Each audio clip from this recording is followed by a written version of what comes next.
Bonjour à tous et bienvenue sur Tyrannus Enseignement Formation. Aujourd'hui, je voudrais vous partager un sujet que j'ai intitulé « Nous avons été formés pour servir Dieu ». Dans 1 Corinthiens au chapitre 3, versets 5 et 6, en version français courant, il nous est dit « Nous sommes simplement des serviteurs de Dieu. Chacun de nous accomplit le devoir que le Seigneur lui a confié. J'ai mis ma plante en terre, Apollos l'a arrosée, mais c'est Dieu qui l'a fait croître. Nous avons été placés sur la terre pour y apporter notre contribution. Pas seulement pour consommer, pour occuper de l'espace, pour profiter de la vie. Nous sommes là pour faire la différence. Apporter quelque chose, donner quelque chose. C'est notre ministère, c'est notre service. Lisons Éphésiens chapitre 2 verset 10.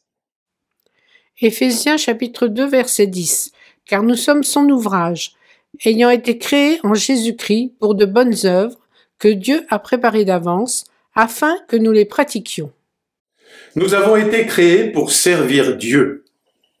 Jean chapitre 17 verset 4 nous dit Jean chapitre 17 verset 4 nous dit « Je t'ai glorifié sur la terre, j'ai achevé l'œuvre que tu m'as donnée à faire. » Le service n'est pas facultatif. Il fait partie de notre vie chrétienne.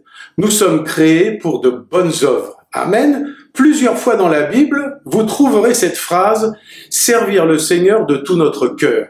C'est ce que j'ai voulu faire lorsqu'il y a plusieurs années, j'ai reçu la conviction du Saint-Esprit de servir le Seigneur. Mais parfois, lorsqu'on se lance, on peut commettre des erreurs. Personnellement, c'est ce que j'ai fait. J'avais un idéal d'église, idéal de service, idéal de concevoir les choses. L'église parfaite, elle n'existe pas sur terre. Je me suis rendu compte qu'elle n'était plus parfaite parce que j'y étais. Nous devons faire la différence entre idéal et révélation de Dieu. À un moment donné, j'ai mélangé les deux choses. Aujourd'hui, je suis à la bonne place, au bon moment, avec les bonnes personnes.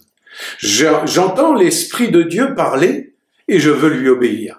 Je ne veux plus me laisser guider par mes rêves personnels, par mon idéal, ni même par mes ambitions, mais par l'Esprit de Dieu. Et vous, si tu t'engages, quelles sont tes motivations, ton but? Servir Dieu? Amen, parce que c'est naturel et c'est le but de notre présence sur terre. L'Église du Seigneur n'est pas dirigée par des méthodes d'hommes, ni par une philosophie humaine, mais par le Seigneur lui-même. Je bâtirai mon église et les portes du séjour des morts ne prévaudront point sur elle, nous dit le Seigneur. Toutes les coalitions et les forces de l'enfer pour détruire l'église du Seigneur ne pourront rien. L'église vivra toujours. Et le Saint-Esprit est l'administrateur principal de l'église.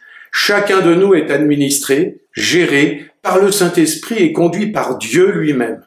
Est-ce que nous voulons entrer dans le cycle de sa volonté? Dans Nombre 9, au verset 15 à 23, il nous est dit que le peuple obéissait au commandement de l'Éternel. Un texte très important qui nous replace dans le mouvement de Dieu. Donc, soyons attentifs à ce que nous dit le Seigneur par son esprit.